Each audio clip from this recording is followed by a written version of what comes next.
इंसानी रिश्तों में गलतफहमी जो है वो बड़ा क्रिटिकल रोल प्ले करती है। बाज़ औक़ात आपकी साल हर साल की मेहनत किसी एक गलतफहमी पे, किसी छोटी सी बात के ऊपर ख़त्म हो जाती है। मेरा ख्याल है कि गलतफहमी जो इंसानी रिश्तों में है एक बड़ा अहम मौजू है और इसके ऊपर गुफ्तगू करना ज़रूरी है। तमाम वीडियोज़ की तरह हमारा फॉर्मेट सेम है।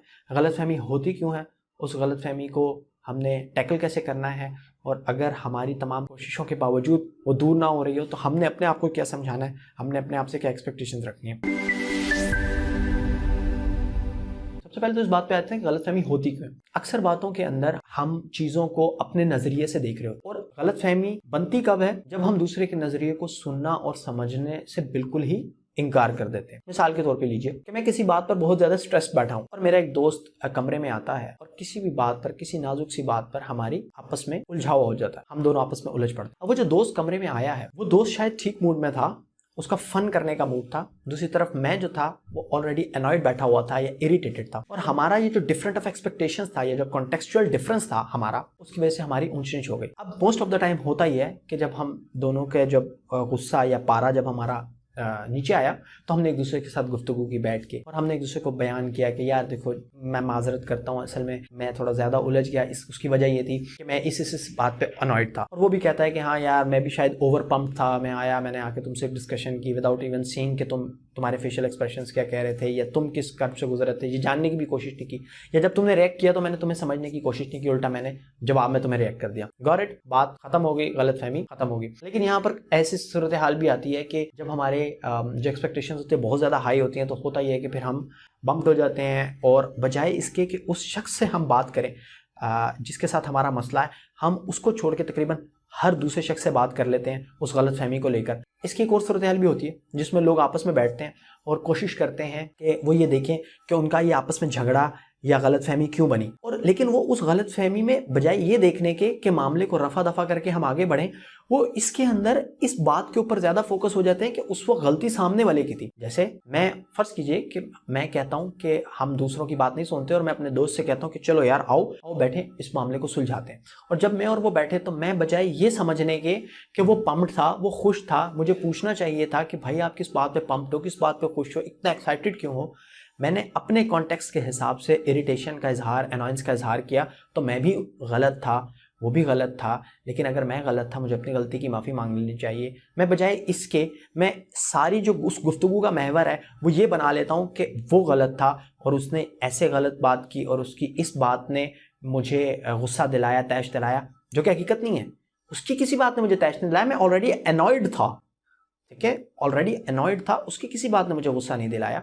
मैंने सिर्फ अपने जज्बात को काबू में नहीं रखा, और जो कि रखना मेरा अपना फर्ज था।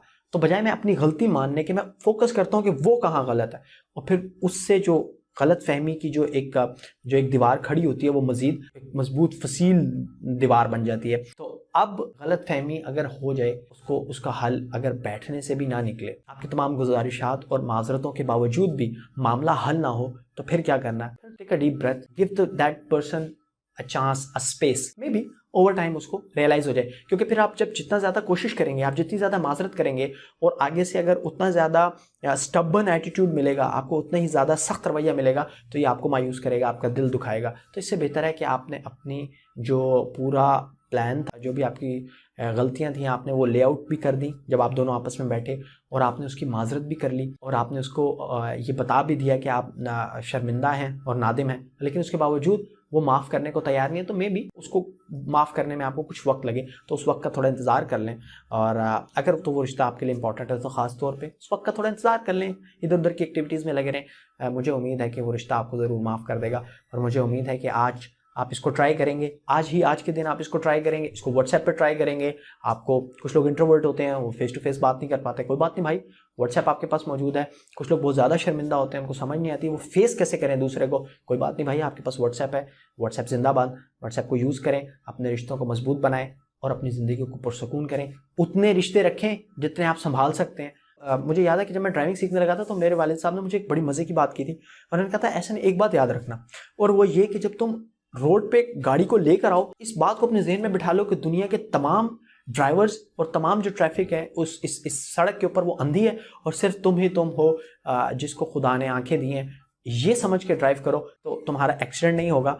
और ये हकीकत है कि मेरे बहुत ही कम एक्सीडेंट हुए हैं, बहुत ही कम एक्सीडेंट हुए हैं। 7, 8, 10 साल मुझे ड्राइविंग को हो गए, मैंने नहीं ख्याल कि मेरा कोई एक भी मेजर एक्सीडेंट हुआ है, क्योंकि जब मैं सड़क के ऊपर होता हूँ तो आई एम ऑलवेज लाइक मैं ही हूँ जिसके पास आंखें हैं। इसी तरह जब हम रिश्तों को संभालने या बनाने जाते हैं तो अक्सर इसलिए बिगाड़ देते हैं कि हम खुद से ज़्यादा लोगों से तवक्को लगा रहे होते हैं। जब हम खुद से ज़्यादा लोगों से तवक्को लगाते हैं हम मायूस होते हैं, गलतफहमी बनती है, उस गलतफहमी को फिर हम ठीक करने के बजाय दूसरे को गलत साबित करने पर पूरा ध्यान लगा देते हैं और उसकी वजह से मामला मज़ीद ख़राब हो जाते हैं। जो रिश्ते हम बड़े प्यार से आराम से संभाल सकते थे वो भी हमारे हाथ से चले जाते हैं। तो उम्मीद है आपको ये वीडियो पसंद आई होगी, उम्मीद है इस वीडियो में से आपने टेक अवे लिया होगा, इसको अपनी ज़िंदगी पर अप्लाई करें। ज़रूरी नहीं आप सारी बातें अप्लाई कर दें, अगर आप एक भी बात अप्लाई कर देते हैं और उससे आपकी ज़िंदगी में कुछ सुकून आ जाता है तो मुझे बड़ी खुशी होगी। मुझे अपनी दुआओं में याद रखें।